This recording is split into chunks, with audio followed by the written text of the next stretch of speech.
afraid of the dark.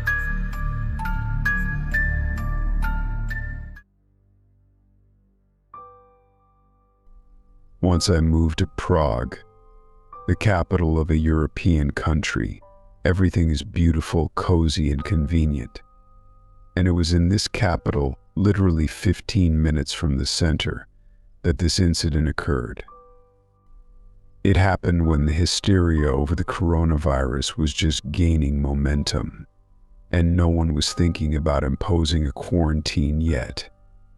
In early February, it gets dark quite early in Prague, around 6 p.m. It's practically night outside and there aren't many people on the streets. That evening, I was going to visit an old friend of mine. He invited me over, and he lives just a few metro stations away from the center. My journey was a bit longer because I was coming from a different metro line.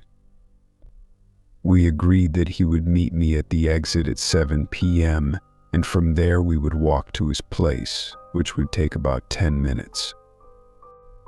My friend lives with his wife and daughter. His daughter is already quite independent. She's 14 years old, so he calmly left her alone at home. His wife was still at work and went to meet me.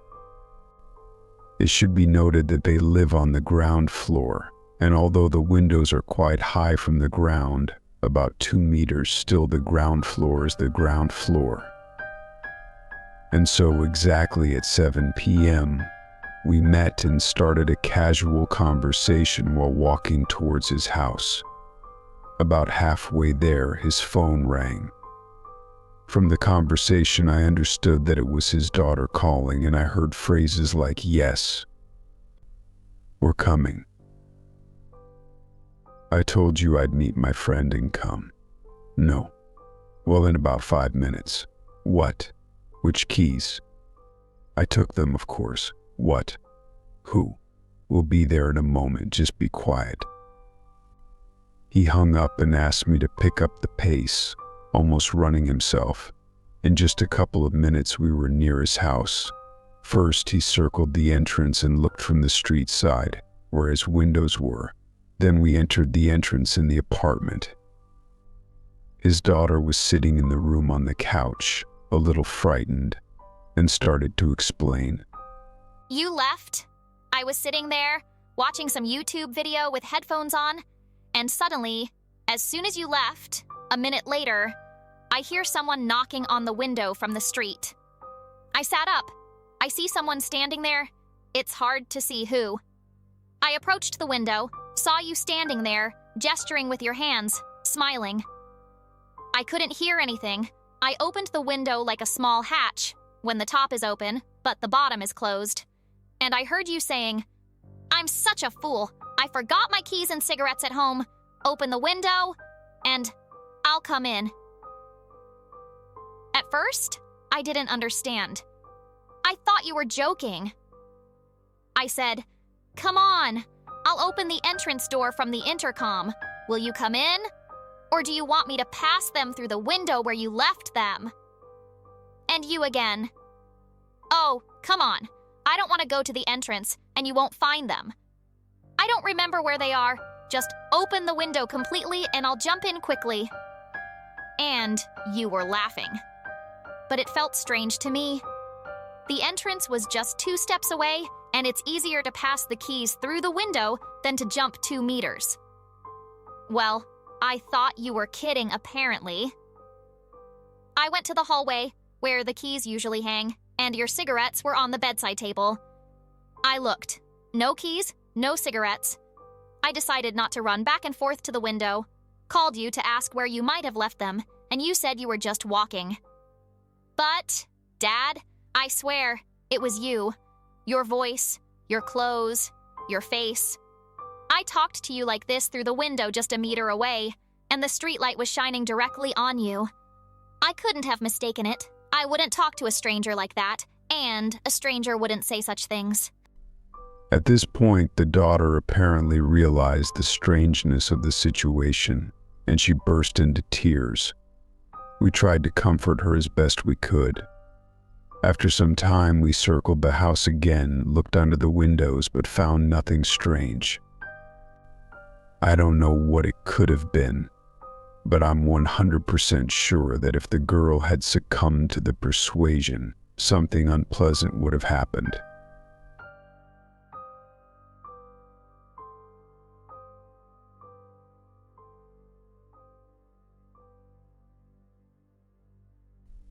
There was a period in my life when I was into horror movies. Every day I watched horror films and thrillers. Since I was living alone at home that month, nobody would distract me. Well, and I went to bed around 3 a.m.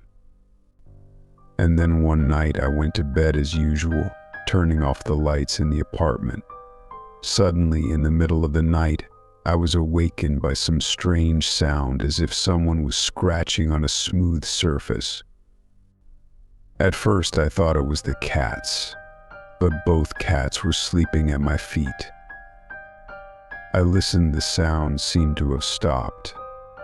The next day I refrained from watching horror movies, but at night when I went to bed I still felt uncomfortable.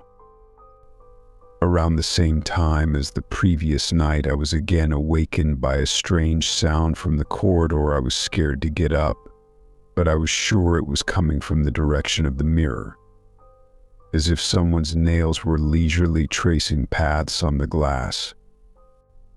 After a while, everything stopped again.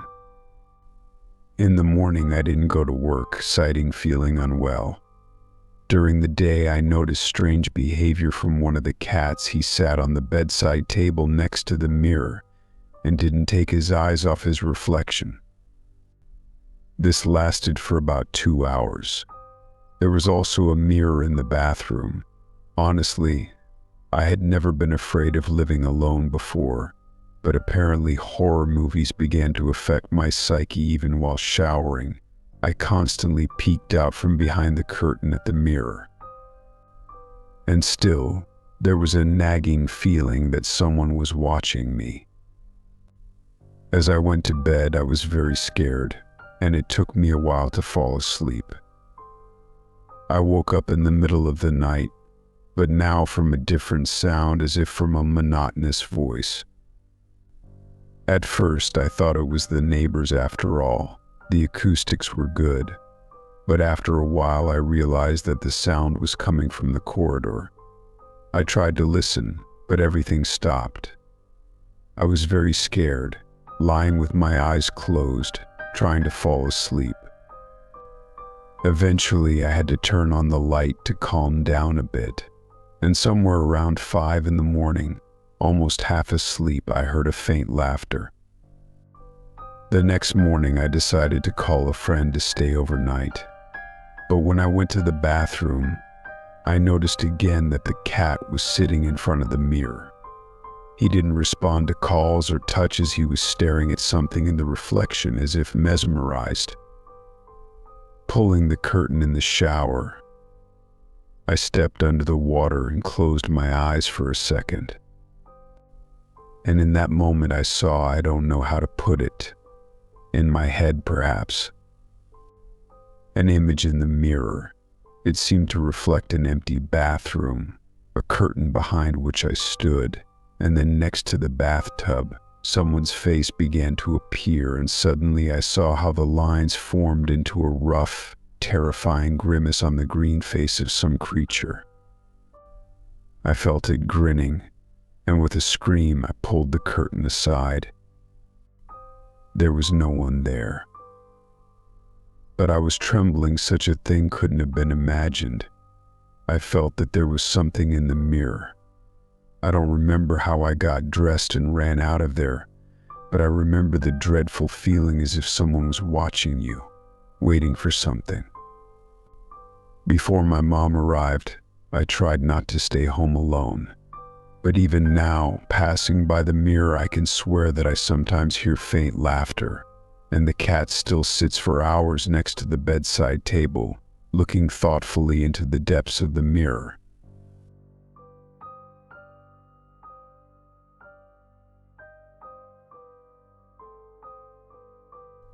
Here's what my acquaintance, who moved to the village, told me. In our village, there was a husband and wife.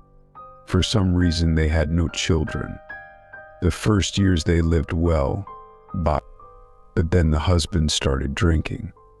His wife did everything she could to fight his addiction to alcohol. She pleaded, scolded, went to her sisters, and even tried to get him treated. But it was all in vain. The husband hit rock bottom. There was nowhere for the wife to go. And after 40 years of married life, she felt sorry for the man, even as troubled as he was. She was afraid he would set the house on fire and even burn himself. Once, in the middle of the night, the husband woke up and called out to his wife. He spoke with the voice of a completely sober person. She got up, turned on the light, and asked, "What do you need? Why did you wake me up?"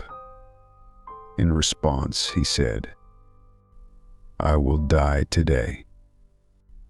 The woman smirked, thinking her husband was trying to get money from her to drink. But when she met his gaze, she asked, her voice trembling, "How do you know you'll die today?" "I know," he replied. "My deceased friends came to me just now." Tears welled up in his eyes. The woman poured water and handed it to her husband. He drank and began to speak. "You see, my departed friends came to me just now, but it was me who carried them on my shoulders to the cemetery 2 years ago. They told me not to drink vodka today and to take a wash. They said I would die today." Tears streamed down his face again. The wife looked at him and somehow believed that it was all true. Her husband had never cried before. He sang songs, cursed, but never cried. Not even when he had his frostbitten finger amputated. The woman hugged his head and pressed it to her. "Don't cry, my dear, we will all die someday. You and I are over 60 years old. I just wish I knew, is there life there or not? What do you think?" "I don't know," he said after a pause. "Whoever told us about that? If I die today, then there must be another world. Someone came to call me after all." Then the man washed himself, shaved. He didn't mention vodka, was pensive and troubled. Before going to bed, he said, "If I die, I'll come to see you. I've loved you all my life and never cheated on you, not once. Forgive me for my addiction to vodka. I don't know what's happened to me. If I stay alive, I won't drink anymore." In the morning, the woman woke up feeling cold. On the side where her husband lay, without opening her eyes, she realized that he had died. The woman sat on the bed and finally turned her face to her husband. He lay on his back and his skin had already taken on a waxy hue. His nose had sharpened and all the features of his face had changed beyond recognition. The woman quietly called out to her husband and added, "Now you know whether there is another world or not." After burying her husband, she couldn't find peace. It seemed like what she subconsciously wanted deep down. She was free. Free from drunken antics, from snoring that sometimes kept her awake until morning, from quarrels and unnecessary expenses. He was gone. But why did she feel so heavy-hearted? She had no one now. God hadn't given her children, and here she was alone in the old house. She would die and no one would remember her right away. In the middle of the night, the woman heard a sound resembling her husband's footsteps. Before she could think about it, the spring bed creaked and sagged under the weight of an invisible body. She didn't see anyone, but she understood that someone had sat on her bed. Reason told her it was none other than her deceased husband. After a moment, heavy footsteps were heard again. Everything fell silent, and she understood that her husband had kept his word. He had come to her one last time to look at the one he had loved all his life.